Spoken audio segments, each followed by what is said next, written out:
It ripples forward, amplifying with each cycle. Petrova had realized the horrifying truth.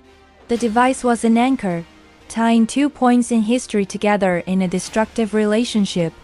She had tried to fix it, to use her knowledge to shut down the damaged core. "I failed," was one of her last barely legible entries. The attempt to neutralize the core caused a rebound. A temporal shockwave. The timeline didn't break. Snapped back, harder, like a rubber band. The blight worsened. A sickness I had helped them contain came back, more virulent than before. I made everything worse. There's only one choice. Close the loop, or break it. But the risk of breaking it. The journal ended there. Elara, watching him with those knowing eyes, pointed to a small, weathered mound of stones on a hill overlooking the village. "Lena," she said, the name soft on her tongue. Aris finally understood. He wasn't just a castaway. He was the inheritor of a paradox. Petrova had tried and failed, and her failure had only amplified the disaster. Now it was his turn.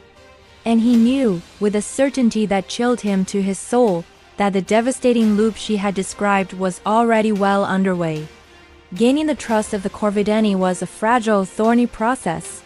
They didn't see Aris as a man of science, but as a figure of immense and dangerous power, a second envoy from their fickle metal god. Kellen, their chieftain, looked at him with a warrior's pragmatism. He didn't care about the sky or the stars. He cared about the blight.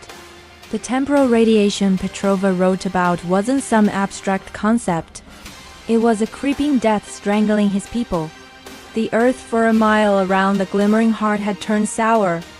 The deer they hunted were gaunt and sickly.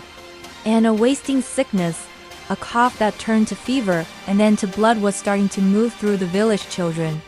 They blamed a rival tribe, the Fenrir, for cursing the land and called for war. Aris knew better. It wasn't a curse, it was physics. Unstable tachyons decaying into hard radiation, warping the very biology of this era. He tried to explain it to Kellen, using simple terms Ilara helped him translate. He spoke of poisoned water, of sick soil. "The heart bleeds," he said, pointing toward the woods. "Its blood is poison. It flows into the river. It seeps into the earth." To prove it, he did something that, in their world, was nothing short of magic. He had them bring him water from the stream near the heart, and water from a spring high in the hills. He spent a day meticulously building a crude filtration system from sand, charcoal, and woven cloth, a technique he remembered from a first-year survival guide. He filtered the contaminated water and had them give it to an already sick goat, while giving clean spring water to another. Days later, the first goat was still sick. The second was visibly improving. It wasn't a cure, but it was proof. It was data. Helen was impressed. The warriors murmured in awe. Aris was no longer just the sky man.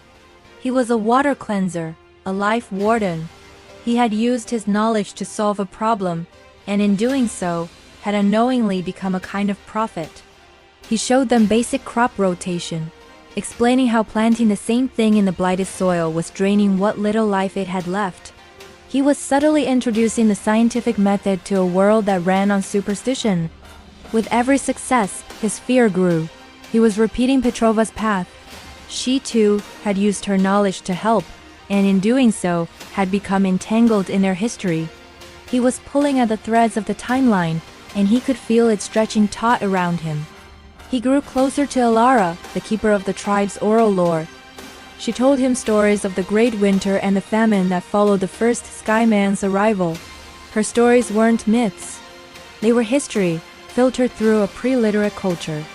She spoke of a great rebalancing, a time when the world would be either woven anew or unraveled to nothing. It was their prophecy for the very paradox Petrova had discovered. They knew, in their own way, what was at stake. "The heart gave us life," Ilara told him one evening, "but it demands a price."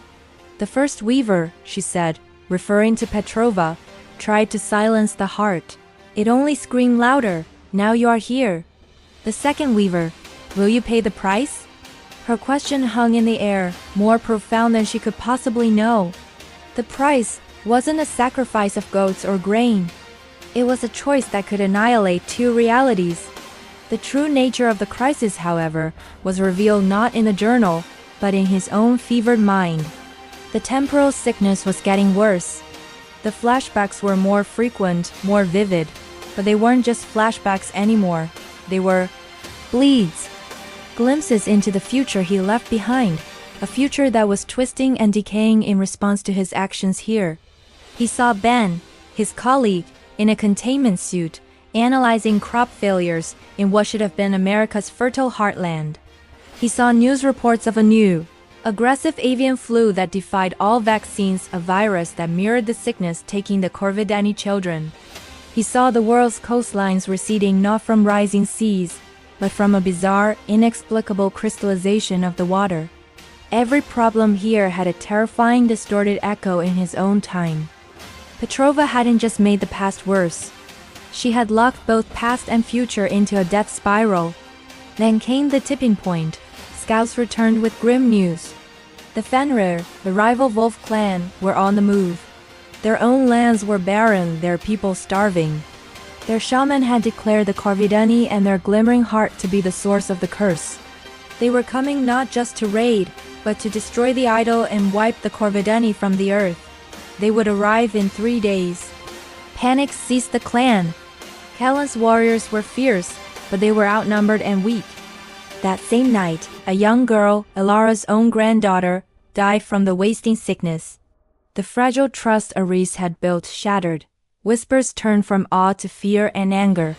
His magic had failed. He was a false prophet. Some warriors began to sharpen their spears, their eyes fixed on Aris, believing his death might appease the heart. Callan stood between Aris and his own men. "He did not bring this curse," the chieftain roared. "He showed us the poison in the water. The Fenrir are mad with hunger. We will fight them, but the Skyman, his fight is with the heart." Callan was right. The Fenrir were just a symptom. The true enemy was the machine in the clearing. Aris retreated to his hut, his mind a maelstrom of fear and calculation. He pulled out Petrova's journal, turning to her final, desperate entry. 2 choices, only 2. He read the lines over and over. 1. Close the loop. Petrova's theory was sound. He could overload the device's core to create a localized singularity, effectively cauterizing the wound in time. It would sever the connection between the 13th and 21st centuries forever. The Corvidani timeline would stabilize. His own time would be spared further corruption. But the singularity would be a one-way door. The energy required would make a return journey impossible. He would be trapped, a man out of time until he died. It was the ultimate sacrifice, but it was the safe, predictable choice. 2. Break the loop. This was the insane gamble. Instead of shutting the device down, he could try to use its leaking energy to force an uncontrolled jump back to the future, back to his lab, moments after he left. If it worked, it would be as if the device had never been here. It would erase the source of the paradox from the past entirely.